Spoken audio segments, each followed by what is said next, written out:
ಕರ್ತನ ಪರಿಶುದ್ಧ ನಾಮಕ್ಕೆ ಸ್ತೋತ್ರವಾಗಲಿ. ಕರ್ತನ ಸನ್ನಿಧಾನದಲ್ಲಿ ಬೆಳಗಿನ ಜಾವದಲ್ಲಿ ಈ ಮುಂಜಾವಿನ ಪ್ರಾರ್ಥನೆಯಲ್ಲಿ ಸೇರಿ ಬರುವುದಕ್ಕೆ ಕರ್ತನು ಕೊಟ್ಟಂತ ಕೃಪೆಗಾಗಿ ಸ್ತೋತ್ರ. ಹಲ್ಲೆಲೂಯಾ.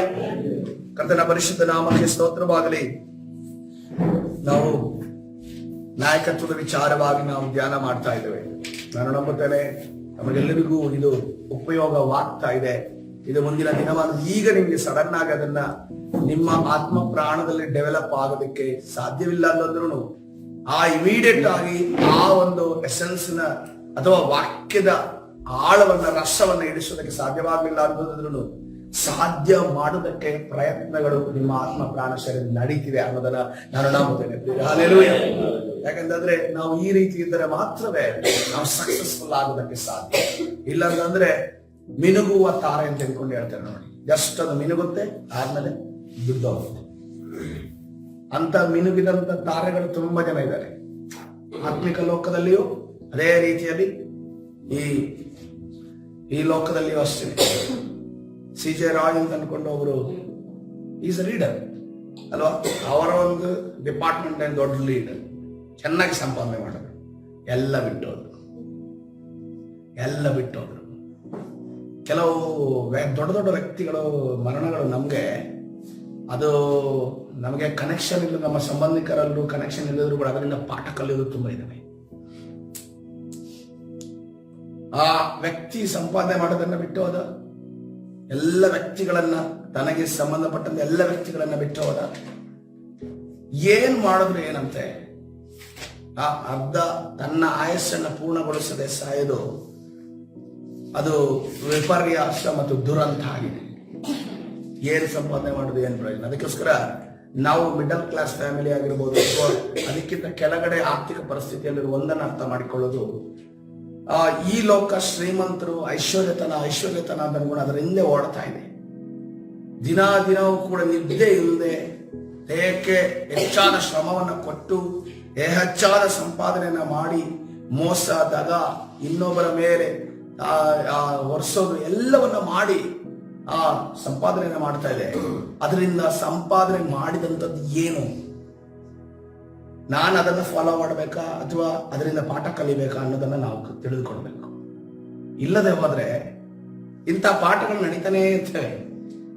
ಯಾಕಂದ್ರೆ ಡಿಫರೆನ್ಸ್ ಇದೆ. ಕೆಲರು ಕೂಡ ನಾವು ಕಷ್ಟಗಳನ್ನ ಅನುಭವಿಸಿದ್ದೀವಿ. ನಮ್ಮ ಜೀವನದಲ್ಲಿ ನಮ್ಮದೊಂದು ಏನಂತಾರೆ ಚರಿತ್ರೆ ಅಥವಾ ಒಂದು ಸ್ಟೋರಿ ಇದೆ. ನಮ್ದೇ ಒಂದು ಸ್ಟೋರಿ ಇದೆ. ಕಷ್ಟಗಳನ್ನ ಹಾದು ಬಂದಿದ್ದು. ಎಲ್ಲರೂ ಹೇಳ್ತಾರೆ ನನ್ನ ಜೀವಿತದಲ್ಲಿ ಈ ರೀತಿಯಲ್ಲಿ ಕಷ್ಟ ಇತ್ತು ಗೊತ್ತಾ ಅನ್ನೋ ರೀತಿಯಲ್ಲಿ ಅದನ್ನ ಅವರು ಅನುಭವಿಸಿದಂತ ನೋವುಗಳನ್ನ ಹೇಳ್ತಾರೆ. ಅದರಿಂದ ನಾನು ಹೊರಗಡೆ ಬಂದಿದ್ದೀನಿ ಅಂತ. ಹೌದು, ಆದ್ರೆ ಆ ಕಷ್ಟಗಳಿಂದ ನಾವು ಏನ್ ಪಾಠನ ಕಲ್ತಿದ್ದೀವಿ ಅದು ಬಹಳ ಇಂಪಾರ್ಟೆಂಟ್. ಪಾಠ ಕಲಿಯದೆ ಹೋದ್ರೆ ಕೇವಲ ಕಷ್ಟ ಅನುಭವಿಸಿದ್ರೆ ಏನು ಪ್ರಯೋಜನ ಇಲ್ಲ. ನಾವು ಕಷ್ಟ ಅನುಭವಿಸಿದ್ರೆ ಇನ್ನೊಬ್ಬರ ಕಷ್ಟವನ್ನ ನೀನು ಅರ್ಥ ಮಾಡಿಕೊಳ್ಳದೆ ಹೋದ್ರೆ ವ್ಯರ್ಥ. ಆ ಕಷ್ಟವನ್ನು ಅನುಭವಿಸಿದ್ದು ವ್ಯರ್ಥ. ಮತ್ತೆ ಆ ಕಷ್ಟ ನಿನ್ನ ಜೀವಿತದಲ್ಲಿ ಮತ್ತೆ ತಿರುಗಿ ಬರುತ್ತೆ. ಈಗ ನೋಡಿ, ಅವರ ಜೀವಿತದಲ್ಲಿ ಸಡನ್ ಆಗಿರುವಂತಹ ಒಂದು ದುರಂತ, ಸಡನ್ ಆಗಿರುವಂತಹ ಅವಘಡ, ಸಡನ್ ಆಗಿರುವಂತಹ ಶಾಕ್ ಅವರ ಕುಟುಂಬದಲ್ಲಿ ಆವರಿಸಿತು. ಇಮಿಡಿಯೇಟ್ ಆಗಿ ಅವರು ಅಷ್ಟು ಸುಲಭ ಅಲ್ಲ ಈಗ ಎಲ್ಲ ಅವರ ಆಸ್ತಿಗಳ ಮೇಲೆ ಕಂಟ್ರೋಲ್ ತಗೊಳ್ಳೋದು. ತಂದೆ ಇಲ್ಲದೆ ಇರುವಾಗ ಯಾರು ಕಂಟ್ರೋಲ್ ಅಲ್ಲಿ ಮೇನ್ ಅಲ್ಲಿ ಇರ್ತಾರೋ, ಅಥಾರಿಟಿಯಲ್ಲಿ ಇರ್ತಾರೋ, ಅವರು ಸಡನ್ ಆಗಿ ಇದಾದಾಗ ಆ ಒಂದು ಸಂಪೂರ್ಣ ಆಡಳಿತದ ಮೇಲೆ ಕಂಟ್ರೋಲ್ ತಗೊಳ್ಳೋದು ಅವರ ಮನೆಯ ಸದಸ್ಯರಿಗೆ ಅಷ್ಟೊಂದು ಸುಲಭದ ಮಾತಲ್ಲ. ಎಷ್ಟೇ ಸಿದ್ಧ ಮಾಡಿದ್ರು, ಬಿಲ್ ಬರೆದ್ರು ಕೂಡ ಅದನ್ನ ತಮ್ಮದಾಗಿಸ್ಕೊಳ್ಳೋದಕ್ಕೆ ಸಾಧ್ಯ ಇಲ್ಲ. ಆದ್ರೆ ಈಗ ಸಡನ್ ಆಗಿ ಹೋಗಿರುವಂತ ಇದು ಬಿಲ್ಲೆಲ್ಲ ಬರೆದಿದ್ದಾರೆ, ಆದ್ರೂ ಕೂಡ ಅದನ್ನ ತಮ್ಮದಾಗಿಸ್ಕೊಳ್ಳೋದು ಬಹಳ ಕಷ್ಟಕರವಾದ ವಿಚಾರ. ಅದು ಬಿಡಿ, ಅವರ ಫ್ಯಾಮಿಲಿ ವಿಚಾರ. ಆದ್ರೆ ಅದರಿಂದ ನಾವು ಪಾಠ ಕಲ್ತ್ಕೋಬೇಕು. ಏನಂತ ಪಾಠ ಕಲ್ತ್ಕೋಬೇಕು? ನಾವು ಈ ಲೋಕದ ರೀತಿಯಲ್ಲಿ ಸಂಪಾದನೆ, ದುಡಿಮೆ ಅಂತ ಅನ್ಕೊಂಡು ನಮ್ಮ ಮನಸ್ಸಿನ ಅಥವಾ ಹಣದ ವಿಚಾರವಾಗಿ ನಾವು ಆಲೋಚನೆ ಅಥವಾ ನಾವು ಸಂಪಾದನೆ ವಿಚಾರವಾಗಿ ಆಲೋಚನೆ, ಈ ಲೋಕದ ವಿಚಾರವಾಗಿ ಆಲೋಚನೆ ಮಾಡಿದ್ರೆ ಒಂದೊಂದು ದಿವಸ CJ ರಾಯ್ನ ಲೈನ್ ಅಲ್ಲಿ ನಾವು ಇರ್ತೇವೆ. ಯಾಕಂದ್ರೆ ಏನೋ ಒಂದು ಶಾಕ್ ಬರುತ್ತೆ, ಏನೋ ಒಂದು ಅವಘಡ ಬರುತ್ತೆ, ಏನೋ ಒಂದು ಒತ್ತಡ ಬರುತ್ತೆ. ಆವಾಗ ನಮಗೆ ತಡ್ಕೊಳಕ್ಕಾಗಲ್ಲ. ಆವಾಗ ಇಂಥ ದಾರಿಗಳನ್ನು ಹಿಡಿಯುವಂತ ಪರಿಸ್ಥಿತಿ ಎದುರಾಗುತ್ತೆ. ಅದಕ್ಕೋಸ್ಕರ ಇವತ್ತಿನ ದಿವಸ ನಾವು ತಿಳಿದುಕೊಳ್ಳಬೇಕಾದ ಒಂದು ನೀತಿ ಪಾಠ ಏನಂತಂದ್ರೆ, ಕಷ್ಟಗಳನ್ನ ನಾವು ಹಾದೋಗಿದ್ದೇವೆ. ಕಷ್ಟದಿಂದ ನಾವು ಪಾಠ ಕಲ್ತಿದ್ದೇವೆ. ಆ ಕಷ್ಟದನ್ನ ಹಾದೋಗಿರೋದ್ರಿಂದ ಮುಂದೆ ನಮ್ಮ ಜೀವಿತದಲ್ಲಿ ಬರುವಂತ ಎಲ್ಲಾ ಕ್ಷಣಗಳನ್ನ ನಮಗೆಷ್ಟು ಬೇಕೋ ಅಷ್ಟಕ್ಕೆ ಕಾಲು ಚಾಚಿಕೊಂಡು, ಹಾಸಿಗೆಗೆ ತಕ್ಕ ಕಾಲು ಚಾಚಿಕೊಂಡು ನಮ್ಮ ದಿನನಿತ್ಯದ ವಿಚಾರಗಳನ್ನು ಮುಗಿಸಿಕೊಂಡ್ರೆ ಅದಕ್ಕೆ ದೇವರ ಸ್ತೋತ್ರ. ಇನ್ನೊಂದು ವಿಚಾರ ಮಾಡ್ಬೇಕಾದ್ರೆ ಯಾರಾದ್ರೂ ಇನ್ನೊಬ್ಬ ನಮ್ಮ ರೀತಿಯಲ್ಲಿ ಕಷ್ಟಪಡ್ತಾ ಇದ್ದಾನ, ಅವನ ನೋವನ್ನ ನಾವು ಅರ್ಥ ಮಾಡಿಕೊಳ್ಬೇಕು. ನಾವು ಕಷ್ಟಪಟ್ಟು ಇನ್ನೊಬ್ಬ ಕಷ್ಟಪಡ್ತಿದ್ದಾನೆ ಅಂದಾಗ ಆತನ ವಿಚಾರವಾಗಿ ಕೇವಲ ಮಾತಾಡಿದ್ರೆ ನೀನು ಕಷ್ಟಪಟ್ಟು ಏನೂ ಪ್ರಯೋಜನ ಇಲ್ಲ, ಏನೂ ಸಾಧನೆ ಮಾಡಿಲ್ಲ, ಅದನ್ನ ಸಾಧನೆ ಅಂತ ಅನ್ಕೊಂಡು ಹೇಳಂಗೂ ಇಲ್ಲ. ಯಾಕಂತಂದ್ರೆ ಅದು ಆ ದಿನಗಳು ನಿನ್ನ ಜೀವಿತದಲ್ಲಿ ಅದು ವ್ಯರ್ಥವಾದ ದಿನಗಳು. ಯಾಕಂದ್ರೆ ದೇವರು ಏನಕ್ಕೆ ಕಷ್ಟವನ್ನು ಕೊಡ್ತಾರೆ, ಅದರಿಂದ ಒಂದು ಪಾಠ ಕಲಿಬೇಕು. ಅದರಿಂದ ಹೊರಗಡೆ ಬರುವಾಗ ನೀನು ಹೊಸ ಮನುಷ್ಯನಾಗಿ ಹೊರಗಡೆ ಬರಬೇಕು. ಅದಕ್ಕೋಸ್ಕರವಾಗಿ ಕಷ್ಟದ ದಿನಗಳನ್ನು ನಮ್ಮ ಜೀವಿತದಲ್ಲಿ ಕರ್ತನು ಕೊಡ್ತಾನೆ. ಅದಕ್ಕೋಸ್ಕರ ಇವತ್ತಿನ ದಿವಸ ನಾವು ವಾಕ್ಯಕ್ಕೆ ಹೋಗೋಣ. ನಾವು ಮೋಶೆಯ 2ನೇ ಹಂತದ ಒಂದು ನಾಯಕತ್ವವನ್ನು ನಾವು ನೋಡ್ತಾ ಇದ್ದೇವೆ. ಆತನು ಐಗುಪ್ತ ಪ್ರದೇಶದಿಂದ ಮಿದ್ಯಾನಿಗೆ ಬಂದದ್ದನ್ನು, ರಾಜನಾಗಿದ್ದ, ಕುರುಬನಾಗಿದ್ದನ್ನ, ಅರಮನೆಯಲ್ಲಿದ್ದ, ಗುಡಾರಕ್ಕೆ ಬಂದಿದ್ದನ್ನ, ರಾಜವಸ್ತ್ರ ಧರಿಸುತ್ತಿದ್ದ, ಕುರುಬ ವಸ್ತ್ರ ಧರಿಸಿದ್ದನ್ನ, ಬೆಚ್ಚಗೆ ನಿದ್ದೆ ಮಾಡ್ತಾ ಇದ್ದ, ಬಿಸಿಲು ಚಳಿ ಗಾಳಿಯಲ್ಲಿ ಇರುವಂತ ಪರಿಸ್ಥಿತಿ ಎದುರಾಯಿತು. ವಾಕ್ಚಾತುರ್ಯವುಳ್ಳವನಾಗಿದ್ದ, ಕೊನೆಗೆ ಆತನೇ ಒಪ್ಕೊಂಡು ನನ್ನ ನಾಲಿಗೆ ಮಂದ ಅನ್ನೋದನ್ನು ಒಪ್ಕೊಳ್ತಾನೆ. ಮುಂದೆ ಹೋಗೋಣ. ತನ್ನ ಬಲ, ಜ್ಞಾನ, ತಲಾಂತು ಆತನಿಗೆ ಇತ್ತು ಅಂತ ಅಂದುಕೊಂಡಿದ್ದ. ಆದ್ರೆ ಕೊನೆಗೆ ಈ ಮಿದ್ಯಾನ್ ದೇಶಕ್ಕೆ ಬಂದಾಗ ಆತನ ಕುರುಬನಾಗಿ ಜೀವಿತ ಮಾಡುವಾಗ ಆತನೇನು ಅನ್ಕೊತಿದ್ದಾನೆ, ನಾನೇನು ಅಲ್ಲ, ಐ ಆಮ್ ಝೀರೋ ಅಂದ್ಕೊಳ್ತಾನೆ. ನಾನು ಶೂನ್ಯ. ಯಾಕಂತಂದ್ರೆ ಅಲ್ಲಿಯ ತನಕ ಅವನ ಶರೀರವನ್ನು ನೋಡುವಾಗ ಇನ್ನೊಬ್ರು ದೂರದಲ್ಲಿ ನೋಡಿದ್ರೆ ಮೋಶ ಬಂದ್ರೆ ಎದುರವರು. ಯಾಕಂತಂದ್ರೆ ಅಂತ ಒಂದು ಜಿಮ್ ಬಾಡಿ ಆಗಿರ್ಬೋದು. ಹಾಗಾಗಿ ನೀವು ಕೇಳಿರ್ಬೋದು, ಎಲ್ಲರೂ ಸತ್ಯವೇದದಲ್ಲಿ ಮೋಶ ಜಿಮ್ ಹೋಗಿರೋದು ಇದೆಯಾ ಅಂತ. ಮೋಶ ಜಿಮ್ ಹೋಗಿರೋದಿಲ್ಲ. ಆದ್ರೆ ಐಗುಪ್ತ ದೇಶದಲ್ಲಿ ಆ ಒಂದು ಪೊಸಿಷನ್ ಅಲ್ಲಿ ಯುದ್ಧ ಶಸ್ತ್ರಾಸ್ತ್ರವನ್ನು ಉಪಯೋಗಿಸುವ ವ್ಯಕ್ತಿ ಅಂದ್ರೆ ಅವ್ರಿಗೊಂದು ಎಕ್ಸರ್ಸೈಸ್, ಅಭ್ಯಾಸ ಅನ್ನೋದಿರುತ್ತಲ್ಲ. ಆ ಯುದ್ಧ ಕತ್ತಿ ವರಸೆಯನ್ನ ಅಥವಾ ಬಿಲ್ಲು ವರಸೆಯನ್ನ, ಈಟಿ ವರಸೆಯನ್ನ ಆ ಒಂದು ಅಭ್ಯಾಸ ಮಾಡುವ ಸಮಯ ಅಂತ ಇದೆಯಲ್ಲ. ಇಲ್ಲ ಅಂತಂದ್ರೆ ನೋಡ್ರಿ, ಒಂದು ಕಡೆ ಎಳ್ನೀರು ಕೊಚ್ಚೋದು ಒಂದು ರೀತಿ ಆದ್ರೆ, ಆ ಈ ಡಬಲ್ ಎಡ್ಜ್ಡ್ ಸ್ವಾಡ್ ಇದೆಯಲ್ಲ, ಅದನ್ನ ಪ್ರಯೋಗ ಮಾಡೋದು ಬಹಳ ಕಷ್ಟಕರದ ವಿಚಾರ. ಎಳ್ನೀರು ಕಚ್ಚುವಾಗ ನಾವು ಬೇಕಾದ್ರೆ ಹಿಂಗೆ ಹಾಕಬಹುದು, ಹಿಂದೆ ಏನಿಲ್ಲ. ಹಿಂಗೆತ್ತಿ 2 ಸ್ವಾಡ್ನ ಹಿಂಗೆತ್ತಿ ಹಿಂಗೆ ಹಾಕಿದ್ರೆ ನಿನಗೂ ಬಿಡುತ್ತದೆ. ಆ 2 ಕಡೆ ಇರುವಂತ ಆ ಬಾಯಿ ಇರುವಂತ ಸ್ವಾಡನ್ನ ಅಥವಾ ಆ ಒಂದು ಕತ್ತಿಯನ್ನ ಪ್ರಯೋಗ ಮಾಡಬೇಕು ಅಂತಂದ್ರೆ ಅದಕ್ಕೆ ಅಭ್ಯಾಸ ಬೇಕು. ಆ ಅಭ್ಯಾಸ ಯಾರಿಗಿತ್ತು? ಮೋಶೆಗಿತ್ತು. ಮೋಶೆ ಅದನ್ನ ಅಭ್ಯಾಸ ಮಾಡ್ತಿದ್ದ. ಅಭ್ಯಾಸ ಮಾಡಿದ್ರೆ ಯುದ್ಧ ಮಾಡೋದಕ್ಕೆ ಸಾಧ್ಯ ಇಲ್ಲ. ಯಾಕಂದ್ರೆ ತನ್ನ ಪ್ರಾಣವೇ ಹೋಗುವಂತ ಪರಿಸ್ಥಿತಿ ಎದುರಾಗುತ್ತೆ. ಮೋಶೆ ಅಭ್ಯಾಸ ಮಾಡ್ತಿದ್ದಾನೆ ಅಂದ್ರೆ ಆತನ ದೇಹದ ಒಂದು ನಡುಕಟ್ಟು ಅಥವಾ ಈ ದೇಹದ ಆ ಒಂದು ಮೈಕಟ್ಟು ಯಾವ ರೀತಿ ಇರಬೇಕು ಅಂತ ಆಲೋಚನೆ ಮಾಡಿ. ಆತನು ಬರ್ತಾ ಇದ್ದಾನೆ ಅಂತಂದ್ರೆ ಆತನ ಮೈಕಟ್ಟನ್ನ, ಆತನ ಒಂದು ಆ ಪೊಸಿಷನ್ ಅನ್ನ, ಆತನ ವ್ಯಕ್ತಿತ್ವವನ್ನು ನೋಡಿ ಹೆದರುವಂತ ರೀತಿಯಲ್ಲಿ ಇರ್ತಿದ್ದ. 2ನೇದಾಗಿ ನೋಡುವಾಗ ಆತನಲ್ಲಿ ಜ್ಞಾನ ಇತ್ತು. ಸರ್ವ ವಿದ್ಯೆಗಳನ್ನು ಆತನ ಪಾರಂಗದ ಕಲಿತು ತಿಳಿದುಕೊಂಡಿದ್ದ. ಅದರಲ್ಲಿ ತಲಾಂತ ಇತ್ತು, ವಾಕ್ಚಾತುರ್ಯ ಇತ್ತು. ಮಾತನಾಡುವಂತ, ಇನ್ನೊಬ್ಬರನ್ನ ಮುಂದೆ ನಿಂತವರನ್ನ ಕನ್ವಿನ್ಸ್ ಮಾಡುವಂತ, ಇನ್ನೊಬ್ಬ ವಿರೋಧಿ ಬಂದಂತಹ ಸಮಯದಲ್ಲಿ ಅವರನ್ನ ತನ್ನ ಕಡೆಗೆ ಎಳೆದುಕೊಳ್ಳುವಂತ ತಲಾಂತ ಇತ್ತು. ಆದ್ರೆ ಈಗ ಮೋಶೆ ಏನು ಇಲ್ಲದವನಾಗಿದ್ದಾನೆ. ಯಾರ ಮುಂದೆ ಹೋಗ್ತಾ ಇದ್ದಾನೆ? ಏನು ಇಲ್ಲ ಅಂತ ದೇವರ ಮುಂದೆ ಆತನ ಒಪ್ಪಿಕೊಳ್ತಾ ಇದ್ದಾನೆ. ಹಲ್ಲೆಲೂಯಾ. ನಾಯಕತ್ವವನ್ನ ಮಾಡುವುದಕ್ಕೆ ಮುಂದಾಗುವಂತ ಮನಸ್ಸಿರುವಂತ ಆಸೆ ಇದ್ದ ನಮಗೆ ಒಂದಿರಬೇಕೇನಂತಂದ್ರೆ ದೇವರ ಮುಂದೆ ನಾವು ಏನು ಅಲ್ಲ ಎಂದು ನಾವು ಒಪ್ಪಿಕೊಳ್ಳಬೇಕು. ಹಲ್ಲೆಲೂಯಾ. ಯಾಕಂದ್ರೆ ದೇವರು ತುಂಬಿಸುವುದು ಯಾವ ಪಾತ್ರೆಯನ್ನ? ಖಾಲಿ ಪಾತ್ರೆಯನ್ನ. ಹಲ್ಲೆಲೂಯಾ.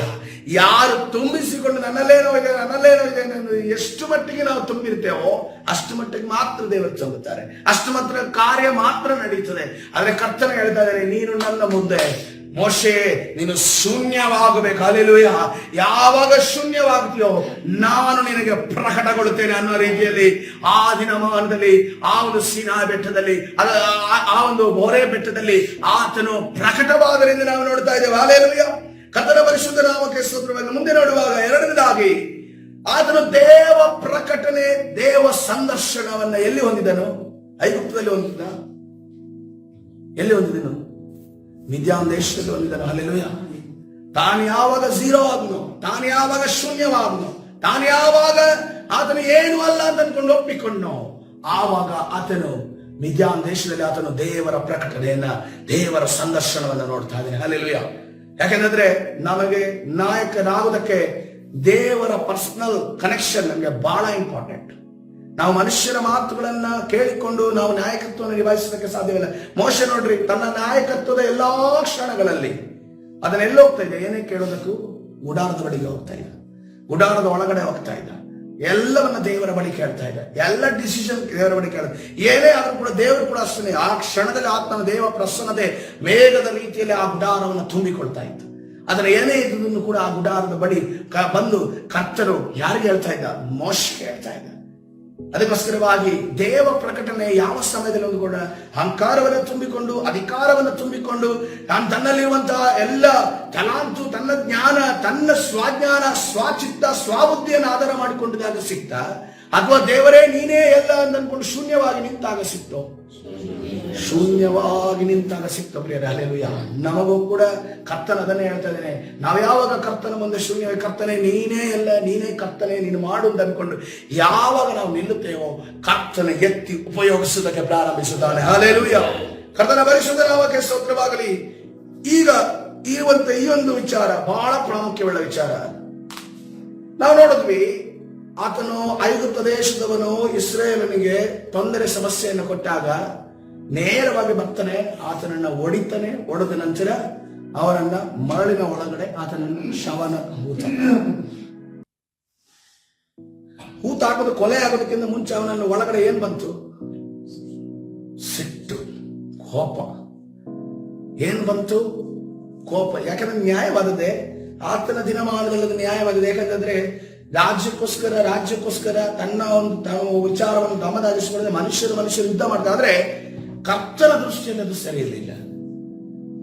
ನನ್ನ ಜನರನ್ನ ಹ್ಯಾಂಡಲ್ ಮಾಡೋದಕ್ಕೆ ನಿನಗೆ ಕೋಪ ಬೆನಿಫಿಟ್ ಆಗಲ್ಲ. ಕೋಪ ನಿನಗೆ ಸಹಾಯವಾಗಿ ನಿಲ್ಲದಿಲ್ಲ. ನಾವು ಕೋಪವನ್ನ, ಸಿಟ್ಟನ್ನ ನಾಯಕತ್ವದಲ್ಲಿ ಕಂಟ್ರೋಲ್ ಮಾಡಬೇಕಾಗಿದೆ ಪ್ರಿಯರೇ. ಕೋಪ, ಸಿಟ್ಟು ಇದ್ರೆ ನಾವು ನಾಯಕತ್ವವನ್ನು ನಡೆಸೋದಕ್ಕೆ ಸಾಧ್ಯವಿಲ್ಲ. ಎಷ್ಟು ಜನ ನಾನು ಸಿಟ್ಟು ಮಾಡೋದು ನೋಡಿದ್ದೀರ?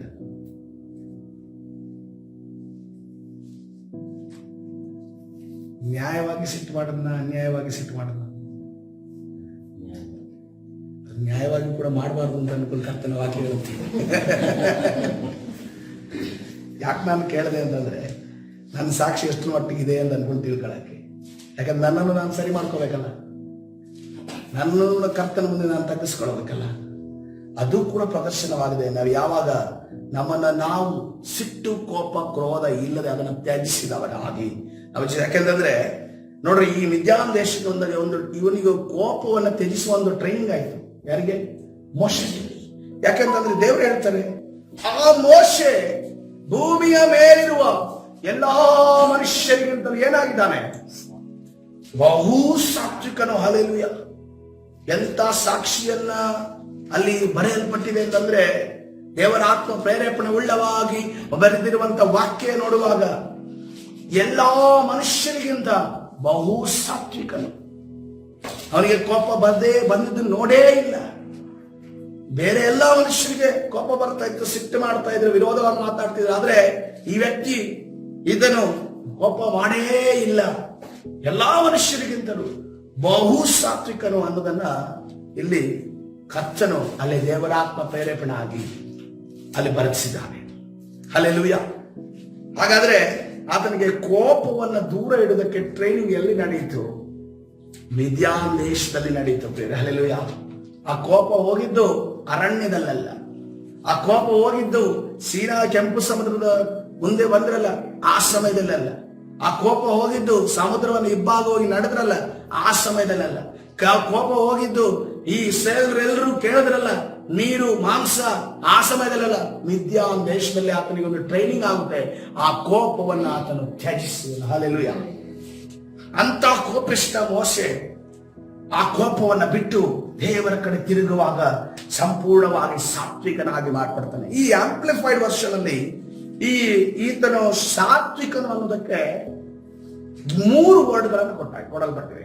ಒಂದು ಜೆಂಟಲ್, ಎರಡನೇದು ಕೈಂಡ್. ಮೂರನೇದಾಗಿ ಡಿವೈಡ್ ಆಫ್ ಸೆಲ್ಫ್ ರೈಚಸ್ನೆಸ್ ಅಂತ ಕೊಡಲ್ಪಟ್ಟಿದೆ. ಆ ಜಾಗದಲ್ಲಿ ಸಾತ್ವಿಕನು ಎನ್ನುವಂತಹ ಸ್ವಭಾವಕ್ಕೆ ಒಂದು ಜೆಂಟಲ್, ಒಂದು ಕೈಂಡ್ ಅಂದ್ರೆ ಕರುಣೆಯನ್ನು ತೋರಿಸೋದು, ಜೆಂಟಲ್ ಅಂದ್ರೆ ಬಹಳ ಮೃದು ಸ್ವಭಾವ. ಮೂರನೇದಾಗಿ ಡಿವೈಡ್ ಆಫ್ ಸೆಲ್ಫ್ ರೈಚಸ್ನೆಸ್. ಏನಪ್ಪ ಇದು ಈ ಮೃದು ಸ್ವಭಾವ? ಎಲ್ಲ ಒಂದು ಸಮಯದಲ್ಲಿ ಕೂಡ ಏನೇ ಕಷ್ಟವಾದ ಕ್ಲಿಷ್ಟಕರವಾದ ವಿಚಾರಗಳು ಬಂದರೂ ಅದರಲ್ಲಿ ಆ ಬಹುಸಾತ್ವಿಕನು ಅನ್ನುವಂಥ ಪದಕ್ಕೆ ಆಂಪ್ಲಿಫೈಡ್ ವರ್ಷನ್ ಅಲ್ಲಿ 3 ವರ್ಡ್ಗಳು ಕೊಡಲ್ಪಟ್ಟಿದೆ. ಜೆಂಟಲ್ ಅಂದ್ರೆ ಮೃದುವ ಸ್ವಭಾವ, ಕೈಂಡ್ ಅಂದ್ರೆ ಕರುಣೆಯನ್ನು ತೋರಿಸುವುದು, ಮೂರನೇದಾಗಿ ಡಿವೈಡ್ ಆಫ್ ಸೆಲ್ಫ್ ರೈಚಸ್ ಅಂದ್ರೆ ತನ್ನನ್ನು ತಾನು ಸ್ವಾನೀತೀಕರಣ ಮಾಡದೇ ಇರುವುದು. ಈ ಬಹುಸಾತ್ವಿಕತ್ವ ಅಂತ ಅನ್ಕೊಂಡು ನಮಗೂ ಕೂಡ ಬೆಳೆಸಬೇಕು ಅನ್ನೋ ನಿಮಗೆ ಆಸೆ ಇರುವುದಾದ್ರೆ ನಾವು ಮೊದಲನೇದಾಗಿ ಮೃದು ಸ್ವಭಾವವುಳ್ಳವರಾಗಿರಬೇಕು. ಹಾಗಾದ್ರೆ ಎಲ್ಲ ಕಡೆ ನಾವು ಮೃದು ಸ್ವಭಾವವುಳ್ಳವರಾಗುವುದಕ್ಕೆ ಸಾಧ್ಯ ಅಂತ ಅನ್ಕೊಂಡು ಅನಿಸುತ್ತೆ. ಆದ್ರೆ ನಾವು ಎಲ್ಲ ಕಡೆ ಕೂಡ ಹಾರ್ಷ್ ಆಗಿ ಇರೋದರಿಂದ ಏನು ಲಾಭ ಕೂಡ ಇಲ್ಲ. ನೋಡ್ರಿ, ಹಾರ್ಷ್ ಆಗಿ ಒಂದ್ಸರಿ ಮಾತನಾಡಿ ಬನ್ನಿ, ನಾವು ಅವ್ರ ಹತ್ರ ಗೆದ್ದಿರ್ಬೋದು, ಆದ್ರೆ ನಮಗೆ ಅನೇಕ ದುಗುಡಗಳು ಅವತ್ತಿಂದ ದಿನ ಕೆಟ್ಟೋಗುತ್ತೆ. ಅವತ್ತು ಬೆಳಿಗ್ಗೆಯಿಂದ ಸಂಜೆವರೆಗೂ ನೋಡ್ರಿ, ನೀವು ಸಂಜೆ ರಾತ್ರಿ ಸಮಯದಲ್ಲಿ ಆ ಒಂದು ದಿನದ ಕ್ಷಣಗಳನ್ನು ನೆನಪು ಮಾಡಿ ನೋಡ್ರಿ, ಎಲ್ಲ ಅವಘಡಗಳು. ಎಲ್ಲೂ ಕೂಡ ನಾವು ಸರಿಯಾದ ರೀತಿಯಲ್ಲಿ ನಾವು ಯಾರ ಜೊತೆ ಸಂವಹನ ಮಾಡಿರೋದಿಲ್ಲ.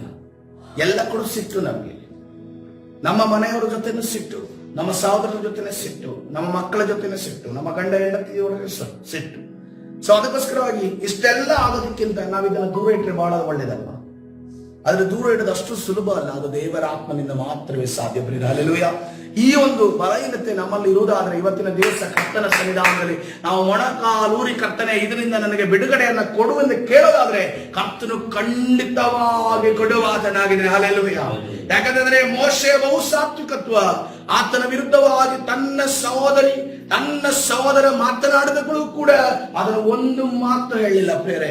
ಅದೇ ರೀತಿಯಲ್ಲಿ ತನ್ನ ಆ ಒಂದು ಇಸ್ರೇಲ್ ಕುಲದಲ್ಲಿ ತನ್ನ ಪೊಸಿಷನ್, ಯಾಕಂದ್ರೆ ಮೋಶೆ ಅಷ್ಟೊಂದು ದೂರ ನಡೆಸಿ ಬಂದು ದೇವರ ಆತ್ಮನಿಂದ ದೇವರಿಂದ ನಡೆಸಲ್ಪಟ್ಟು ಅದ್ಭುತ ಕಾರ್ಯಗಳನ್ನು ಮಾಡಿದ್ದನ್ನು ಕೊರಹಿಯರು ನೋಡಿದ್ದಾರೆ. ಕೊರಹಿಯರು ನೋಡಿದ್ರು ಕೂಡ ಅವನೇನು ನಮ್ಗೆ ಹೇಳೋದು ಅನ್ನೋ ರೀತಿಯಲ್ಲಿ ಮಾತನಾಡಿದಾಗ ಮೋಶೆ ಏನಂದ, ಏನು ಮಾತಾಡ್ಬೇಡಿ, ನಮ್ಗೆ ಅಡ್ಡ ಬಿದ್ದು ಅದನ್ನು ಕೇಳ್ಕೊತಾನೆ. ಒಂದ್ ವೇಳೆ ಮೋಶ ಸ್ಥಾನದಲ್ಲಿ ನಾವಿದ್ರೆ ನೋಡಿ, ಈಗಲೇ ಅಗ್ನಿ ಸುರಿಸಿ ನಿಮ್ಮನ್ನ ಸಾಯಿಸ್ಬಿಡ್ತೀನಿ, ಸುಮ್ಮನಿದ್ರೆ ಸರಿ ಅಂತ ಅನ್ಕೊಂಡು ಹೇಳ್ತಿದ್ವೋ ಇಲ್ವೋ? ಆದ್ರೆ ಮೋಶ ಅದನ್ನು ಮಾಡಿಲ್ಲ. ಮೋಶ ಬೋರಲ್ಲಿ ಬಿದ್ದು ಆತನು ಈ ರೀತಿ ಮಾಡಬೇಡ್ರಿ ಅಂತ ಅನ್ಕೊಂಡು ಹೇಳ್ದ. ಅದೇ ರೀತಿಯಲ್ಲಿ ಇಸ್ರೇಲರನ್ನ 12 ಜನರನ್ನ ಗುಪ್ತಚರರಾಗಿ ಕಳಿಸಿದಾಗ ಇಬ್ಬರು ಮಾತ್ರನೇ ದೇವರ ಒಂದು ವಾಕ್ಯದ ಪ್ರಕಾರವಾಗಿ ದೇವರ ರೀತಿಯಲ್ಲಿ ದೇವರ ಚಿತ್ತಾನುಸಾರ ಮಾತಾಡ್ತಾರೆ. ಉಳಿದ 10 ಜನ ಹೆಂಗ್ ಮಾತಾಡ್ತಾರೆ? ಆಗೋದಿಲ್ಲ. ಎಲ್ಲ ನೆಗೆಟಿವ್ಸ್ ಮಾತಾಡ್ತಾರೆ, ನಕಾರಾತ್ಮಕ ಮಾತಾಡುವಂತ ಸಮಯದಲ್ಲಿ ಆವಾಗಲೂ ಕೂಡ ಮೋಶೆ ಸುಮ್ಮನೆ ಇರ್ತಾನೆ, ಏನು ಮಾತನಾಡೋದಿಲ್ಲ.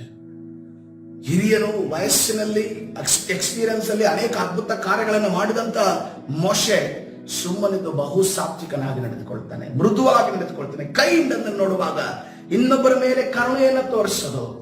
ಮೋಶೆ ತನ್ನಗೆ ಕಲ್ಲು ಹಿಡಿದು ಹೊಡೆಯುವುದಕ್ಕೆ ಬಂದವರ ಮೇಲೆ ಕರುಣೆ ತೋರಿಸ್ತಾನೆ. ದೇವರು ಹೇಳಿದ್ರು, ಮೋಶೆ ನೀನು ಈ ಜನರನ್ನು ನೋಡಿದ್ಯಲ್ಲ, ಎಷ್ಟು ವಿರೋಧ ವ್ಯಕ್ತಪಡಿಸ್ತಾರೆ, ಎಷ್ಟು ವಿರೋಧವಾಗಿ ಮಾತಾಡ್ತಾರೆ, ಗುಣಗುಡ್ತಾರೆ. ಇವರನ್ನೆಲ್ಲರನ್ನ ನಾಶ ಮಾಡಿ ನಾನೇನ್ ಮಾಡ್ತೇನೆ, ನಿನ್ನಿಂದ ಒಂದು ಜನಾಂಗವನ್ನು ಉಂಟು ಮಾಡ್ತೇನೆ. ನೀನು ಇವರ ಬಗ್ಗೆ ನನ್ನ ಹತ್ರ ನೀನು ಕೇಳಲಿಕ್ಕೆ ಬರಬೇಡ ಅಂತ ಅನ್ಕೊಂಡು ಕೇಳುವಾಗ ಕರ್ತನ ಮುಂದೆ ಮತ್ತೆ ಬೋರಲು ಬಿದ್ದು ಮತ್ತೆ ಕರ್ತನ ಮುಂದೆ ಆತನ ಗೋಗರಿದ ಏನನ್ನು ಕೇಳ್ತಾ ಇದ್ದಾನೆ, ಅವರನ್ನು ನೀನು ನಾಶ ಮಾಡಬೇಡ. ನೀನು ನಾಶ ಮಾಡಿದ್ರೆ ನಿನ್ನ ಗೌರವಕ್ಕೆ ಧಕ್ಕೆ ಆಗುತ್ತೆ, ಅದಕ್ಕೋಸ್ಕರವಾಗಿ ನಾಶ ಮಾಡಬೇಡ. ಇದೊಂದು ಅವಕಾಶವನ್ನು ಅವರಿಗೆ ಕೊಡು ಅಂತ ಅನ್ಕೊಂಡು ಯಾರ ಬಗ್ಗೆ ಕೇಳ್ತಾ ಇದ್ದಾನೆ? ಕರುಣೆ ಹುಟ್ಟಿ ಇಸ್ರೇಲ್ ತನಗೆ ಕಲ್ಲಲ್ಲಿ ಹೊಡೆಯೋದಕ್ಕೆ ಬಂದಂತ, ತನ್ನ ಪ್ರಾಣವನ್ನು ತೆಗೆಯುವುದಕ್ಕೆ ಬಂದಂತ ಜನರ ಪರವಾಗಿ ಆತನು ಮೋಶೆ ಮಾತಾಡ್ತಾನೆ. ಹಲ್ಲೆಲೂಯಾ. ಮೂರನೇದಾಗಿ ನೋಡುವಾಗ ಸೆಲ್ಫ್ ರೈಚಿಯಸ್ನೆಸ್ ಅಂದ್ರೆ ಸ್ವಾನೀತೀಕರಣ ಕೂಡ ಎಲ್ಲಿ ಕೂಡ ಮಾಡಲಿಲ್ಲ. ಆತನ ಸಾಕ್ಷಿ ಎಲ್ಲೆಲ್ಲಿ ಇದೆಯೋ ಅದು ಕರ್ತನು ತಾನೇ ಬರೆಸಿದ್ದಾನೆ.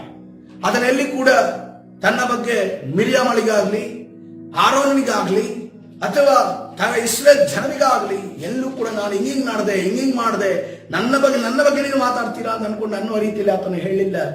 ಆತನು ಏನು ಹೇಳ್ದ? ಆತನು ಯಾವುದಕ್ಕೂ ಬಾಯಿ ತೆರೆಯಲಿಲ್ಲ. ಇಷ್ಟು ರೀತಿಯಲ್ಲಿ ಬಹುಸಾತ್ವಿಕನು ಯಾರಾಗಿದ್ದ? ಮೋಶೆ ಆಗಿದ್ದ. ಹಲ್ಲೆಲೂಯಾ. ನನಗೆ ಗೊತ್ತಿಲ್ಲ ಇಷ್ಟು ಮಟ್ಟಿಗೆ ನಮ್ಗೆ ಆಗುತ್ತೋ ಗೊತ್ತಿಲ್ಲ. ಆದರೆ ಆಗೋದಕ್ಕೆ ನಾವು ಪ್ರಯತ್ನ ಪಡಬಹುದಲ್ಲ. ಆಗೋದಕ್ಕೆ ನಾವು ಇಂಥ ಒಂದು ಸಾತ್ವಿಕರನ್ನ ನಾವು ಹುಟ್ಟಿದಂದಿನಿಂದ ಯಾರದು ನೋಡಿಲ್ಲ. ನಮ್ಮ ತಂದೆ ತಾಯಿಯಲ್ಲೂ ನೋಡಿಲ್ಲ, ನಮ್ಮ ಅಜ್ಜ ತಾತನಲ್ಲೂ ನೋಡಿಲ್ಲ, ಚಿಕ್ಕಪ್ಪ ದೊಡ್ಡಪ್ಪನಲ್ಲೂ ನೋಡಿಲ್ಲ, ನಮ್ಮ ಸಹೋದರಲ್ಲೂ ನೋಡಿಲ್ಲ, ನಮ್ಮ ಸ್ನೇಹಿತರಲ್ಲೂ ನೋಡಿಲ್ಲ. ಆದ್ರೆ ನಮ್ಮಿಂದ ಇದು ಸಾಧ್ಯ ಪ್ರಿಯರೇ. ಹಲ್ಲೆಲೂಯಾ. ದೇವರ ಆತ್ಮನು ನಮ್ಮ ಜೊತೆ ಇರುವುದಾದ್ರೆ, ದೇವರ ಆತ್ಮನು ನಮ್ಮನ್ನು ನಡೆಸುವುದಾದ್ರೆ, ಕರ್ತನು ನಮ್ಮಿಂದ ಇದು ಸಾಧ್ಯವಾಗ ಮಾಡುತ್ತಾನೆ. Hallelujah, hallelujah. ಕರ್ತನ ಸನ್ನಿಧಾನದಲ್ಲಿ ನಾವು ದೇವರ ಬಲವನ್ನು ಆಶ್ರಯಿಸಿ ನಿಲ್ಲೋದಾದ್ರೆ ದೇವರು ಖಂಡಿತವಾಗಿ ಮಾಡ್ತಾರೆ. ಅದೇ ರೀತಿಯಲ್ಲಿ ಇನ್ನೊಂದು ಘಟನೆ ನಡೆಯುತ್ತೆ. ಅದನ್ನ ಐಗುಪ್ತ ದೇಶದಲ್ಲಿ ಏನ್ ಮಾಡ್ತಾನೆ? ಕೊಲೆ ಮಾಡ್ತಾನೆ. ಆದರೆ ಈ ಒಂದು ಮಿದ್ಯಾನ್ ದೇಶದಲ್ಲಿ ಬಂದಾಗ ಆತನ ಮುಖಾಂತರ ಏನು ಹೊರಟು ಬರ್ತಾ ಇದೆ? ಜೀವ ಹೊರಟು ಬರ್ತದೆ. ಹಲ್ಲೆಲೂಯಾ. ಜೀವಕರವಾದ ಹೊಳೆಗಳ ಎಂಬ ದೇವರ ವಾಕ್ಯ ಅವನ ಮುಖಾಂತರವಾಗಿ ಹೊರಟು ಬರ್ತಾ ಇದೆ. ಅವನು ಬೆಟ್ಟಕ್ಕೆ ಹೋಗಿ ಹತ್ತಿ ಕೆಳಗಡೆ ಬರುವಾಗ ಆತನ ಮುಖವನ್ನು ನೋಡಿದಂತ ವ್ಯಕ್ತಿಗಳು ಏನ್ ಮಾಡ್ತಾ ಇದ್ರು? ಮುಖ ನೋಡೋದಕ್ಕಾಗ್ತಿರ್ಲಿಲ್ಲಂತೆ, ಅಷ್ಟು ಪ್ರಕಾಶ. ನಾವು ಕೆಲವು ಸರಿ ಈ ಬೆಂಕಿ ಕಿಡಿಗಳ ಮೇಲೆ ಕ್ಯಾಂಪ್ ಫೈರ್ ಹತ್ರ ಎಲ್ಲ ಕೂತಿರ್ತೀವಿ. ಮುಖ ಕೈಯೆಲ್ಲ ಬಿಸಿಯಾಗಿರುತ್ತೆ, ಬಟ್ ಮುಖ ಎಂದೂ ಕೂಡ ಪ್ರಕಾಶ ಆಗಿಲ್ಲ ಅಲ್ವಾ? ಈ ಒಲೆ ಹಾಕುವಾಗ ಅದ್ರ ಮುಂದೆ ಕೂತಿರ್ತೀವಿ. ಯಾಕಂದ್ರೆ ಇಲ್ಲಿ ನಮ್ಗೆ ಒಲೆ ಇಲ್ಲ. ನಮ್ಮ ಮನೇಲಿ ಒಲೆ ಇತ್ತು. ಅಲ್ಲಿ ಕನ್ಫರ್ಮ್ ಆಗಿ ಮಂಗಳೂರಲ್ಲಿ ಒಂದೊಂದು ಮನೇಲಿ ಒಂದೊಂದು ಒಲೆ ಇದ್ದೇ ಇರುತ್ತೆ. ಬೆಳಗ್ಗೆ ಎದ್ದು ಒಂದು ಅರ್ಧ ಗಂಟೆಗಳ ಕಾಲ ಕುಳಿತು ಅದಕ್ಕೆ ಚಿಪ್ಪೋ ಕಟ್ಟಿಗೆನೋ ಹಾಕಿ, ಯಾಕಂದ್ರೆ ನಮಗೆ ಸಾಮಾನ್ಯವಾದ ಬಿಸಿ, ನನಗೆ ನೀರು ಸಾಕಾಗ್ತಾ ಇರಲಿಲ್ಲ. ಚೆನ್ನಾಗಿ ಬಿಸಿ ಆದ ನಂತರನೇ ನಾನು ಸ್ನಾನ ಮಾಡ್ತೀವಿ. ಅದಕ್ಕೆ ನಾನೇ ಅದನ್ನ ಹೋಗಿ ಬಿಸಿ ಮಾಡ್ತಾ ಇದ್ದೆ ನೀರನ್ನ. ಸೊ ಅಲ್ಲಿ ಕೂತಾಗ ಏನಾಗ್ತದೆ ಅಂದ್ರೆ ಬಾಡಿ ಎಲ್ಲ ಬಿಸಿ ಆಗ್ತಿದ್ದೆ ಹೊರತು ನಮ್ಮ ಮುಖ ಎಂದು ಪ್ರಕಾಶ ಆಗ್ತಿರ್ಲಿಲ್ಲ. ಆದ್ರೆ ಮೋಶೆ ಎದುರಿಸಿದಂತ ಬೆಂಕಿ ಯಾವುದೆಂದು ನೋಡುವಾಗ ಅದು ದಹಿಸುವ ಅಗ್ನಿ ಪ್ರಿಯರೇ. ಹಲ್ಲೆಲೂಯಾ. ಅದು ಪರಲೋಕದ ಅಗ್ನಿ. ಹಲ್ಲೆಲೂಯಾ. ಆ ಒಂದು ಪೊದೆಯಲ್ಲಿ, ಆ ಒಂದು ಅರಳಿದಂತ ಪೊದೆಯಲ್ಲಿ ಆ ಉರಿತಿದ್ದಂತ ಬೆಂಕಿ ಮೋಶೆನ ಪ್ರಕಾಶಗೊಳಿಸಿದೆ ನೋಡಿ. ಆತನ ಮುಖಾಂತರವಾಗಿ ಭಯ ಪಡುವಂಗೆ, ಯಾವ ಭಯ? ಸೈತನ್ನ ಭಯ ಅಲ್ಲ, ದೇವ ಭಯ ಹುಟ್ಟುವ ಹಾಗೆ ಜನರ ಮಧ್ಯದಲ್ಲಿ ಕರ್ತನ ಮಾಡಿದನೆಂದು ನಾವು ನೋಡ್ತೇವೆ. ಹಲ್ಲೆಲೂಯಾ. ಕರ್ತನ ಪರಿಶುದ್ಧ ನಾಮಕ್ಕೆ ಸ್ತೋತ್ರವಾಗಲಿ. ಇವತ್ತಿನ ದಿವಸ ನಾವು ಕಲಿತಂದ ಪಾಯಿಂಟ್ ಯಾವುದು? ಒಂದನೇದಾಗಿ, ತನ್ನ ಬಲ ಜ್ಞಾನ ತಲಾಂತು ಇದ್ರೂ ಕೂಡ ಮೋಶೆ ಏನಾದ? ನಾನು ಏನು ಅಲ್ಲ, ಶೂನ್ಯನಾದ. ದೇವ ಪ್ರಕಟಣೆ ಸಂದರ್ಶನ ಎಲ್ಲಿ ಆಯ್ತು? ಐಗುಪ್ತ ದೇಶದಲ್ಲಿ ಆಯ್ತಾ ಅಥವಾ ಮಿದ್ಯಾನ್ ದೇಶದಲ್ಲಿ ಆಯ್ತಾ? ತಾನು ತಗ್ಗಿಸಿಕೊಂಡು ಕುರುಬನಾಗಿದ್ದ ಸಂದರ್ಭದಲ್ಲಿ ಮೋಶೆಗೆ ಮಿದ್ಯಾನ್ ದೇಶದಲ್ಲಿ ಆಗುತ್ತೆ. ಕೋಪವನ್ನ ಬಿಟ್ಟು ಐಗುಪ್ತ ದೇಶದಲ್ಲಿ ಮೋಶೆ ತೋರಿಸ್ತಾನೆ. ಆದ್ರೆ ಮಿದ್ಯಾನ್ ದೇಶದಲ್ಲಿ ಅದನ್ನ ಏನನ್ನ ಕಲಿತಾನೆ? ನಾನು ಸಾತ್ವಿಕನಾಗುವುದಕ್ಕೆ ಹೇಗೆ ಅನ್ನೋದನ್ನ ಕರ್ತನ ಮುಖಾಂತರವಾಗಿ ಕಲಿತುಕೊಳ್ತಾನೆ. ಅದೇ ರೀತಿಯಲ್ಲಿ ಐಗುಪ್ತ ದೇಶದಲ್ಲಿ ಅದನ್ನು ಕೊಲೆ ಮಾಡ್ತಾನೆ. ಆದ್ರೆ ಇಲ್ಲಿ ನೋಡುವಾಗ ಕರ್ತನ ಸಾನ್ನಿಧ್ಯದಲ್ಲಿ ಕೂತುಕೊಂಡವನಾಗಿ ಆತನು ಇಳಿದು ಬರುವಾಗ ದೇವರ ಪ್ರಸನ್ನತೆ, ದೇವ ಭಯ ಜನರಿಗೆ ಹುಟ್ಟುವಂತೆ ಮಾಡ್ತಾನೆ. ಹಲ್ಲೆಲೂಯಾ. ಈ ಸ್ವಭಾವಗಳನ್ನ ಎಲ್ಲವನ್ನ ಮಿದ್ಯಾನ್ ದೇಶದಲ್ಲಿ ತನ್ನನ್ನು ತಗ್ಗಿಸಿಕೊಂಡವನ ಹಾಗೆ ಎಲ್ಲವನ್ನ ಕಲಿತುಕೊಳ್ತಾನೆ. ಇದನ್ನ ಕಲಿದೆ ಹೋದ್ರೆ ನಾವು ಏನಾಗೋದಕ್ಕೆ ಸಾಧ್ಯ ಇಲ್ಲ, ನಾಯಕರಾಗೋದಕ್ಕೆ ಸಾಧ್ಯ ಇಲ್ಲ. ಆಗ್ಬಹುದು ಒಂದೆರಡು ದಿವಸದ ನಾಯಕತ್ವ, 3-4 ದಿವಸದ ನಾಯಕತ್ವ ಅಷ್ಟೇ. ಆದ್ಮೇಲೆ ನಾವು ಇಳಿಬೇಕು, ಇಲ್ಲಾಂದ್ರೆ ಬೇರೆಯವರು ಇಳಿಸ್ತಾರೆ, ಇಲ್ಲಾಂದ್ರೆ ದೇವರೇ ಇಳಿಸ್ತಾರೆ. ಇದು ನಡೆಯುತ್ತೆ. ಅದಕ್ಕೋಸ್ಕರವಾಗಿ ನಾವು ಏನಾದ್ರೆ 4 ದಿನ ಕಾ ಮೆಹಮಾನ್ ಅಂತ ಅನ್ಕೊಂಡು ಹೇಳ್ತಾರೆ ನೋಡಲ್ಲ, ಆ ರೀತಿ ಆಗೋದು ಬೇಡ. ನಾವು ನಮ್ಮ ಒಂದು ನಾಯಕತ್ವ ನಿಭಾಯಿಸೋದಕ್ಕೆ ಈ ಎಲ್ಲ ಗುಣಗಳನ್ನ ನಾವು ಅಳವಡಿಸಬೇಕು. ಇನ್ನೊಂದು ಶ್ರೇಷ್ಠವಾದ 2 ನಿಮಿಷದಲ್ಲಿ ಮುಗಿಸ್ತೇನೆ ನೋಡ್ರಿ. ಆತನು ಅಲ್ಲಿಂದ ದೇವರು ಹೇಳ್ತಾರೆ, ನೀನು ಐಗುಪ್ತ ದೇಶಕ್ಕೆ ಹೋಗ್ಬೇಕು ಅಂತ ಹೇಳ್ತಾರೆ. ಆ ವರ್ಸಸ್ ನಾನು ಬರೆದುಕೊಂಡಿಲ್ಲ. ಐಗುಪ್ತ ದೇಶಕ್ಕೆ ಹೋಗ್ಬೇಕು ಅಂತ ಹೇಳ್ತಾರೆ. ಐಗುಪ್ತ ದೇಶಕ್ಕೆ ಹೋಗಬೇಕು ಅಂತಂದಾಗ ದೇವರೇ, ಸರ್ವಶಕ್ತನಾದ ದೇವರೇ ಹೇಳ್ತಾ ಇದ್ದಾನೆ, ನೀನು ಐಗುಪ್ತ ದೇಶಕ್ಕೆ ಹೋಗ್ಬೇಕು ಅಂತ. ಐಗುಪ್ತ ದೇಶಕ್ಕೆ ಹೋಗ್ಬೇಕು ಸರ್ವಶಕ್ತನಾದ ದೇವರು. ಇನ್ನೊಬ್ಬರು ಯಾರಾದ್ರೂ ಪರ್ಮಿಷನ್ ಕೇಳಬೇಕಿತ್ತ? ಯಾರಾದ್ರೂ ಪರ್ಮಿಷನ್ ಕೇಳಬೇಕಿತ್ತ? ಬಟ್ ಅದು ಒಬ್ಬರ ಹತ್ರ ಬಂದು ಪರ್ಮಿಷನ್ ಕೇಳ್ತಾನೆ. ಅದು ತೆಗಿರಿ, ವಾಕ್ಯ ತೆಗಿರಿ. ಆ ವಿಮೋಚನಾ ಕಾಂಡ 4ನೇ ಅಧ್ಯಾಯದಲ್ಲಿ ಸಾರಿ ಬರ್ದಿಟ್ಟಿದ್ದೀನಿ ನಾನು, 18ನೇ ವಚನ. ವಿಮೋಚನಾ ಕಾಂಡ 4ನೇ ಅಧ್ಯಾಯ 18ನೇ ವಚನ.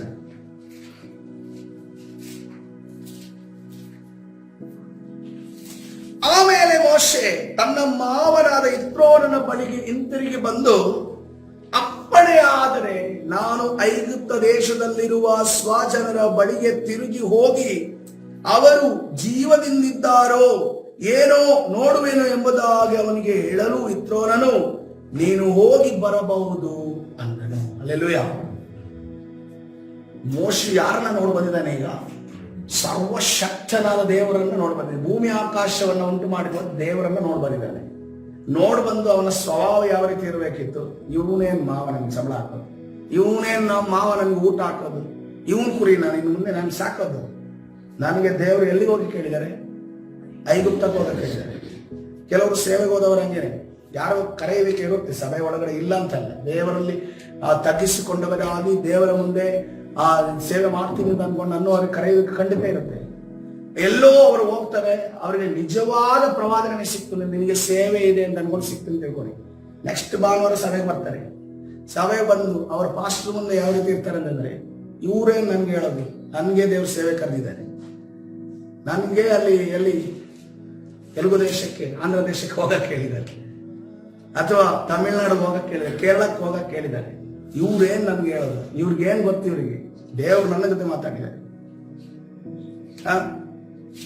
ಇನ್ನು ಇವ್ರ ಮಾತನ್ನ ಕೇಳ್ಕೊಂಡಲ್ಲಿ ನಾನು ಇರ್ಬೇಕಾ? ನಾನೇ ಸಭೆ ನಡೆಸಂಗಿದ್ದೀನಿ, ಇನ್ನು ಇವ್ರ ಸಭೆಯಲ್ಲಿ ನಾನು ಇರ್ಬೇಕಾ? ನಾನು ವಿಶ್ವಾಸಿ ಅಲ್ಲ, ಈಗ ಸೇವಕನು. ದೇವ್ರ ನನ್ನ ಅಭಿಷೇಕ ಮಾಡಿದೆ. ಅದು ಸತ್ಯ ಹೇಳುವಂತ ವಿಚಾರ ಇವ್ರಾದ್ರೆ. ಕೆಲವು ಯಾವ್ದಾವ್ದೋ ಪ್ರವಾದಿ ಬಳಿಗೆ ಹೋಗಿ ತೆಗೊಂಡು ಆ ಪ್ರವಾದನೆ ಹೊಂದಿ ನಿನಗೆ ಸೇವೆ ಇದೆ ಅಂತ ಅನ್ಕೊಂಡು ಹೇಳಿಸ್ಕೊಂಡು ಹಂಗ್ ಹೋದವರು ಸುಮಾರು ಜನ ಇದ್ದಾರೆ. ಎಲ್ಲೆಲ್ಲಿ ಸಿಕ್ಕಾಕೊಂಡು ಎಲ್ಲೆಲ್ಲಿ ಬಿದ್ದವರು ಗೊತ್ತಿಲ್ಲ. ಎಲ್ಲ ಹಾಸ್ಯದಲ್ಲಿ ಸುಮಾರು ಜನ ಇದ್ದಾರೆ. ಅವರು ತಮ್ಮನ್ನು ತಾವು ಯಾವುದೂ ಹೇಳ್ಕೊಳ್ಳೋದಿಲ್ಲ. ಮೇಯ್ನ್ ಯಾಕಂತಂದ್ರೆ ಈಗ ಸೇವೆ ಉಪದೇಶದಿಂದ ಅನ್ಕೊಂಡು ಹೇಳಿದ್ರೆ ಸಭಾಪಾಲಕನ ಅಂಡರ್ ಆಗಿರ್ಬೇಕು.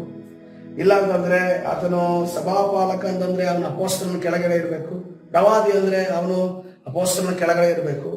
ಅಥವಾ ಸುವಾರ್ತಿಕ ಅಂದ್ರೆ ಸಭಾಪಾಲಕನ ಕೆಳಗಡೆ ಇರಬೇಕು. ಅದಕ್ಕೆ ಅವ್ರು ಏನ್ ಹೇಳ್ಕೊತಾ ಇದ್ದಾರೆ ಅಂತಂದ್ರೆ ಅಪೋಸ್ತಲರು ಅಂತ ಹೇಳ್ತಾರೆ. ಯಾಕಂದ್ರೆ ಅಪೋಸ್ತಲರಿಗೆ ದೇವರು ಮಾತ್ರ ಕಣ್ಣು ಕಾಣೋದಿಲ್ಲ. ನಮ್ಗೆ ಯಾರು ಮೇಲೆ ಇರೋದು? ದೇವರು ಮಾತ್ರ. ನೀವು ಯಾರು ಹೇಳಂಗಿಲ್ಲ, ಯಾವ ಸಭೆನೂ ಹೇಳಂಗಿಲ್ಲ, ಯಾವ ಸಭಾಪಾಲಕನು ಹೇಳಂಗಿಲ್ಲ ಅಂತ ಅನ್ಕೊಂಡು ಇಡೀ ಆಸನ ಸುತ್ತಾಡ್ತಾ ಇದ್ದಾರೆ. ಮಾತಾಡಿದ್ರೆ ದೊಡ್ಡ ದೊಡ್ಡ ಮಾತುಗಳು. ನಮ್ಗೆ ಹೆದರಿಕೆ ಆಗುತ್ತೆ, ಏನಾಗಿ ಏನ್ ಬಿದ್ದುಬಿಡ್ತಾನೋ ಇವನು ಅಂತ ಅನ್ಕೊಂಡು, ಯಾರು ಏನ್ ಟೋಪಿ ಹಾಕ್ತಾರೋ ಇವನಿಗೆ ಅನ್ನೋ ರೀತಿಯಲ್ಲಿ. ಸೊ ಆ ರೀತಿಯ ಪರಿಸ್ಥಿತಿಯಲ್ಲಿ ಇರೋರು ಅನೇಕ ಜನರಿದ್ದಾರೆ. ಆದರೆ ನಿಜವಾದ ಒಂದು ಪ್ರವಾದನೆ ಬಂದರೂ ಕೂಡ ನಮಗೆ ಯಾರ ಅಪ್ಪಣೆ ಬೇಕು? ನಮ್ಮ ಮೇಲೆ ಇರುವಂತ ಅಧಿಕಾರಿಗಳ ಅಪ್ಪಣೆ ಬೇಕು. ಯಾರು ಈತನ ಸಭಾಪಾಲಕನ? ಇತ್ರೋನ? ಯಾವ ಯಾಜಕ? ಮಿದ್ಯಾನ್ ದೇಶದ ಯಾಜಕ. ಆತನ ಯಾವುದೇ ಯೆರೂಸಲೇಮ್ ಪಟ್ಟಣದಲ್ಲಿ ಇರುವಂತಹ ಯಾಜಕ, ಮಹಾಯಾಜಕ ಅಲ್ಲ. ಅವನ ಮಾತು ಪರ್ಮಿಷನ್ ಅಗತ್ಯ ಇದ್ದ? ಅವನ ಹತ್ರ ಬಂದು ಕೇಳಬೇಕಿತ್ತ? ಆದ್ರೂ ಕೂಡ ಮೋಶೆ ಬಂದು ಆತನ ಪರ್ಮಿಷನ್ ಅನ್ನು ಕೇಳಿದ. ಯಾಕಂದ್ರೆ ಇದುವರೆಗೂ ಊಟ ಹಾಕಿಲ್ಲ ಅಂತ ಇತ್ರೋನ ಮುಂದೆ ಆತನ ತಗ್ಗಿಸಿಕೊಳ್ತಾ ಇದ್ದಾರೆ. ಹಲ್ಲೆಲೂಯಾ. ಇವತ್ತಿನ ದಿವಸ ನಾವು ತಗ್ಗಿಸಿಕೊಳ್ಳುವ ವಿಚಾರದಲ್ಲಿ ಯಾವ ಮಟ್ಟಕ್ಕಿದ್ದೀವಿ? ನಾವು ಕೆಲವರ ಮುಂದೆ ಮಾತ್ರ ತಗ್ಗಿಸಿಕೊಳ್ತೀವಿ, ಕೆಲವರ ಮುಂದೆ ಮಾತ್ರ ತಗ್ಗಿಸಿಕೊಳ್ಳಿ, ಕೆಲವರ ಮುಂದೆ ನಾವು ತಗ್ಗಿಸಿಕೊಳ್ಳಕ್ಕೆ ಹೋಗೋದಿಲ್ಲ. ನಾವು ಅವ್ರ ಮುಂದೆ ತಲೆ ಉಬ್ಬಿಸಿಕೊಂಡು ಎದೆ ಉಬ್ಬಿಸಿಕೊಂಡು ನಡೀತೀವಿ. ತಲೆ ಉಬ್ಬಿಸಿಕೊಂಡು, ತಲೆ ಎತ್ತರ ಮಾಡಿಕೊಂಡು ಎದೆ ಉಬ್ಬಿಸಿಕೊಂಡು ನಡೀತೀವಿ. ಏನೇ ಆದ್ರೂ ಕೂಡ ನಾವು ನೋಡ್ರಿ, ಇತ್ರೋನ ಹತ್ರ ಒಂದು ವೇಳೆ ನೋ ಅಂದಿದ್ರೆ ವಿಷಯ ಬೇರೆ. ಆದ್ರೆ ದೇವರ ಚಿತ್ತಾನುಸಾರವಾಗಿ ಬಂದಿರುವಂತಹ ಈ ವಿಚಾರಗಳನ್ನ ಯಾವುದೇ ಕಾರಣಕ್ಕೂ ಯಾರು ಇತ್ರೋನ ನೋ ಅನ್ನಲಿಲ್ಲ ಅಲ್ಲಿ. ಆದ್ರೆ ಮೋಶೆ ಅದನ್ನ ಆಲೋಚನೆ ಮಾಡಿಲ್ಲ. ಯಾಕಂದ್ರೆ ಇದುವರೆಗೂ ನನಗೆ ಊಟ ಹಾಕಿ, ಇದುವರೆಗೂ ನನ್ನನ್ನು ಪೋಷಿಸಿ, ಇದುವರೆಗೂ ನನಗೆ ಸಹಾಯ ಮಾಡಿ, ಇದುವರೆಗೂ ತನ್ನ ಕುರಿಗಳನ್ನು ನಂಬಿಕಸ್ಥ ಅಂದ್ಕೊಂಡು ಕೈ ಕೊಟ್ಟು ಇದನ್ನೆಲ್ಲ ಸಾಕೊಂಡು ನಿಭಾಯಿಸಿಕೊಂಡು ಹೋಗು. ಅದೇ ರೀತಿ ಅಷ್ಟು ಮಾತ್ರ ಅಲ್ಲ, ತನ್ನ ಮಗಳನ್ನು ಕೊಟ್ಟಿದ್ದಾನೆ. ಯಾವುದೋ ಐಗುಪ್ತ ದೇಶದಿಂದ ಬಂದಿದ್ದೀನಿ, ಅಡ್ರೆಸ್ ಹೇಳಿದ್ರೆ ನಾನು ನನ್ನ ಅರಮನೆ, ನನ್ನ ಅಡ್ರೆಸ್, ನನ್ನ ಅರಮನೆಯಲ್ಲಿ ರಾಜನ ಆಗಿದೆ ಅನ್ನೋದನ್ನ ಹೇಳ್ಕೊಂಡು ಬಂದಂತ ವ್ಯಕ್ತಿಗೆ ಮಗಳನ್ನು ಕೊಟ್ಟು, ಕುರಿಗಳನ್ನು ಕೊಟ್ಟು, ಆ ಒಂದು ಎಲ್ಲಾ ವಸ್ತುಗಳನ್ನು ಕೊಟ್ಟು, ಎಲ್ಲಾ ಮಾಡಿ ಊಟವನ್ನು ಕೊಟ್ಟು ಎಲ್ಲವನ್ನ ಪೋಷಣೆ ಮಾಡಿದ ಇತ್ರೋನ ಬಳಿ ತಗ್ಗಿಸಿಕೊಂಡು ಮೋಶೆ ಏನ್ ಬರ್ತಾ ಇದ್ದಾನೆ? ಬಹು ಸಾತ್ವಿಕನಾದ ಮೋಶೆ ಬರ್ತಾ ಇದ್ದಾನೆ ಆತನ ಬಳಿ ಅಪ್ಪಣೆಯನ್ನು ಕೇಳೋದಕ್ಕೋಸ್ಕರವಾಗಿ. ಇವತ್ತಿನ ದಿವಸ ನಮ್ಮ ಜೀವಿತದಲ್ಲಿ ನಾವು ಅಪ್ಪಣೆ ಕೇಳೋದಕ್ಕೆ ಅಥವಾ ಪರ್ಮಿಷನ್ ಇಲ್ಲದೆ ಪರ್ಮಿಷನ್ ಕೇಳೋದಕ್ಕೆ ನಾವು ಮುಂದಾಗ್ತಿದೀವ. ಇದನ್ನ ಯಾರು ಡಿಮಾಂಡ್ ಮಾಡ್ತಿದ್ದಾರೆ? ಇತ್ರೋನ ಡಿಮಾಂಡ್ ಮಾಡ್ತಾ ಇಲ್ಲ. ಒಂದನ್ನ ಅರ್ಥ ಮಾಡ್ಕೊಳ್ಳಿ, ಇತ್ರೋನ ಡಿಮಾಂಡ್ ಮಾಡ್ತಾ ಇಲ್ಲ. ನಿಮ್ಮ ಮೇಲಿರುವ ಒಂದು ಅಧಿಕಾರಿ ಡಿಮಾಂಡ್ ಮಾಡದೇ ಇರಬಹುದು, ಅಥವಾ ನಿಮ್ಮ ಮೇಲಿರುವ ಸೇವಕರು ಅದನ್ನ ಡಿಮಾಂಡ್ ಮಾಡದೇ ಇರಬಹುದು, ಆದ್ರೆ ದೇವರು ಇದನ್ನ ಡಿಮಾಂಡ್ ಮಾಡ್ತಾ ಇದ್ದಾನೆ. ಹಲ್ಲೆಲೂಯಾ. ನೀನು ಯಾರ ಮುಂದೆ ತಗ್ಗಿಸಿಕೊಳ್ಳಬೇಕು ಅನ್ನೋದನ್ನ ಯಾರು ಡಿಮಾಂಡ್ ಮಾಡ್ತಾ ಇದ್ದಾರೆ?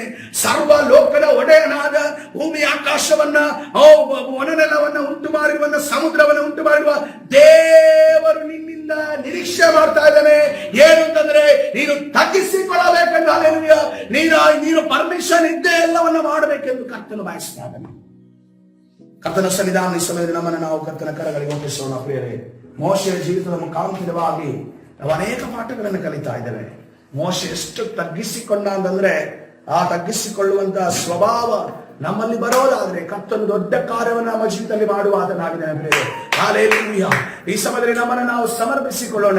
ನಾವು ಅನೇಕ ಕಡೆಯಲ್ಲಿ ನಾವು ವಿತೌಟ್ ಪರ್ಮಿಷನ್ ಕೆಲವು ವಿಚಾರಗಳನ್ನು ಮಾಡ್ತಾ ಇದ್ದೇವೆ. ನಾವು ಪರ್ಮಿಷನ್ ಕೇಳದೆ ನಾವು ಮಾಡ್ತಾ ಇದ್ದೇವೆ. ಆದ್ರೆ ಪರ್ಮಿಷನ್ ಕೇಳಿ ಮಾಡಬೇಕು ಅಂತ ಅಂದ್ಕೊಂಡು ನಿನಗೆ ಡಿಮಾಂಡ್ ಮಾಡ್ತಿರೋದು ನಿನ್ನ ಸರ್ವಶಕ್ತನಾದ ದೇವರು. ನೀನು ಕೈಯಲ್ಲಿ ಹಿಡಿದಿರುವಂತಹ ಸತ್ಯವೇ ಅದನ್ನ ಡಿಮಾಂಡ್ ಮಾಡ್ತಾ ಇದೆ. ಹಲ್ಲೆಲೂಯಾ. ಈ ಸಮಯದಲ್ಲಿ ಕರ್ತನ ಸನ್ನಿಧಾನ ನಮ್ಮನ್ನು ನಾವು ತಗ್ಗಿಸಿಕೊಳ್ಳೋಣ, ಪ್ರಾರ್ಥನೆ ಮಾಡಿಕೊಳ್ಳೋಣ. ಪರಿಶುದ್ಧನಾದ ದೇವರೇ, ನಿನ್ನ ನಾಮಕ್ಕೆ ಸ್ತೋತ್ರ ಕರ್ತನೆ.